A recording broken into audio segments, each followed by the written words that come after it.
I almost felt like there was a helicopter above us shooting. It was so bizarre, like a war sound. You know, something you see on TV.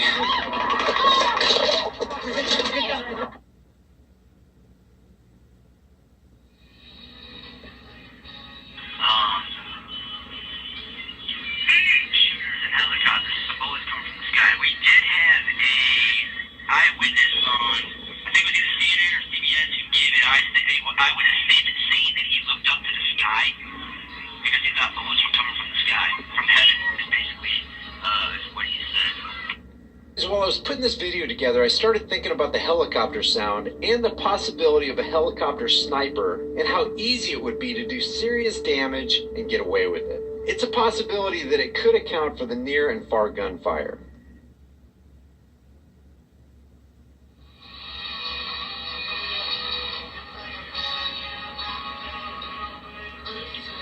What I think is important here is the distance between the pipe stacks and the casino are almost the same as the distance between the casino and the adjacent building. Though the amount of time it takes for the helicopter to get between the pipe stacks and the casino is around 5 seconds, and the distance between the casino and the adjacent building is twice that, just a little over 10 seconds, meaning that there is a possibility that the helicopter is turning towards the casino and hovering behind it.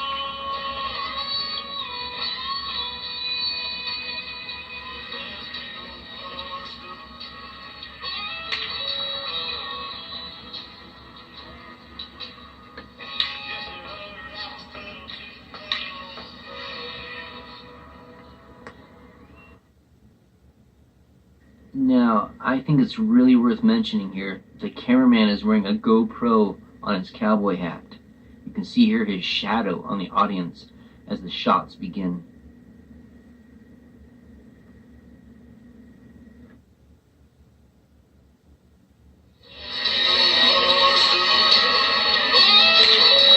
Now, these are the first shots that you're hearing right here in the background.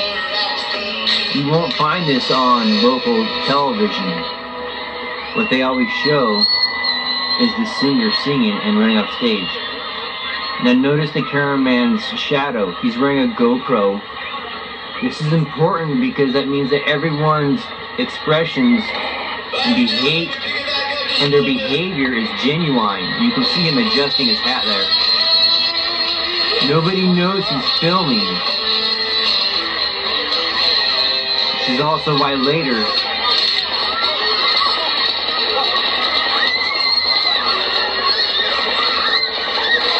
is when the attack begins. Later you hear him talking on a cell phone, and a lot of people are confused by that, but that's because he's wearing a GoPro. See these people here? They don't realize he's filming. Everybody stay down. Stay down. Everybody stay down. It's kind of strange to me that he's not telling them he's filming. There are reports that gas tanks were targeted at the show. So I believe that the terrorists actually wanted a lot more damage to occur. Maybe something like this. Gas station on some big fuck gas, I guess. Whoa! Oh! What the? Holy shit! It is believed the gunman was using incendiary bullets on the gas tanks in hopes of igniting the fuel.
they said it was estimated at about 800 to 900 feet from where he was shooting. See that right there, yeah. Yeah, I don't even know. That's 32 stories times 10. That's about 300 feet probably just up to the top right Yeah, there. fully automatic. You can squeeze in. Yeah, well, I talked to my friend.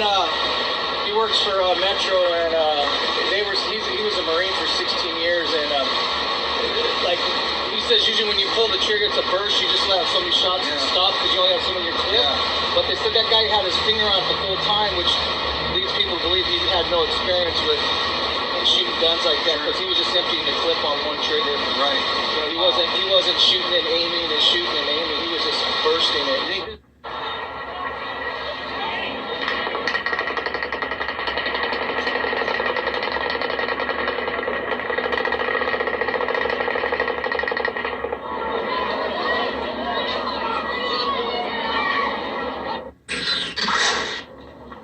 Anyways, ladies and gentlemen, this is just really bizarre, everything that I've encountered so far. We're currently here in New York, and I gotta tell you, the employees do not want to go on record.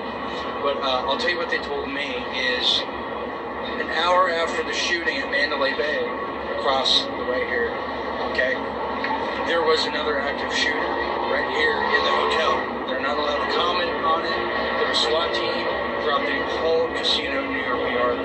They're not releasing any footage at all. It's really insanity. So many bodies out of that Hooters. I don't know if people are dead. I don't know if they're just injured.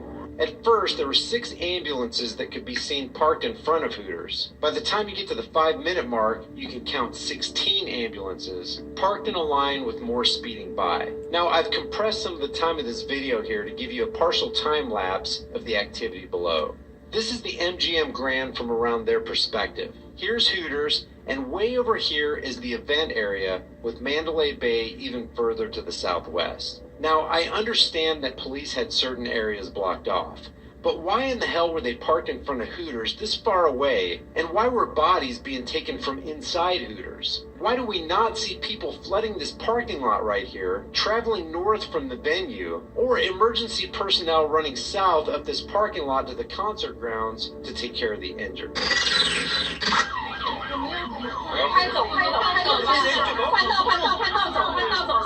我算。看不出来。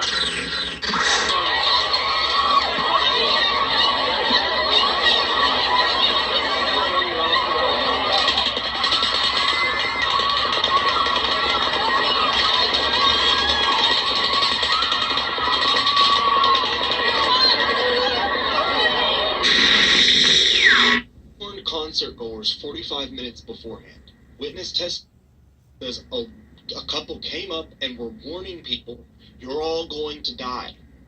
You're all going to die tonight. What was that about? Did she have foreknowledge?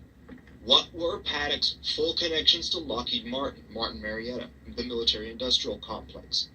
Evidence now rules out the single shooter theory completely. Eyewitness testimony, camera footage, injuries received running away, all confirm multiple shooters involved, and now we have witnesses saying, confirming there was a shooter in the crowd. Reports of multiple simultaneous incidents, the Bellagio Hotel, the Tropicana Hotel, both of which were on lockdown.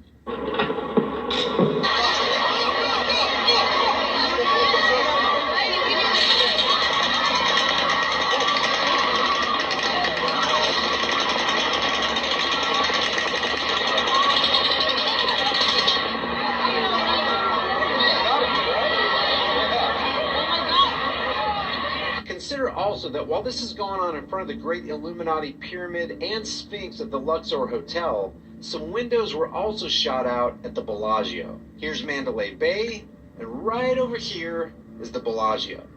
There's no way a shooter from the 32nd floor of Mandalay Bay could have possibly hit the Bellagio, especially with this taller hotel in between them. Guys, while I was putting this video together, I started thinking about the helicopter sound and the possibility of a helicopter sniper and how easy it would be to do serious damage and get away with it. It's a possibility that it could account for the near and far gunfire. Before the dust even settled, mainstream media quickly packaged the story of a lone shooter, 64-year-old Stephen Paddock. Half of 64's 32, shooting from the 32nd floor, and topping it all off by interviewing the brother who happens to live at an address with the numbers 320. But I'm sure there's no skull and bones 322 link to any of this.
Spring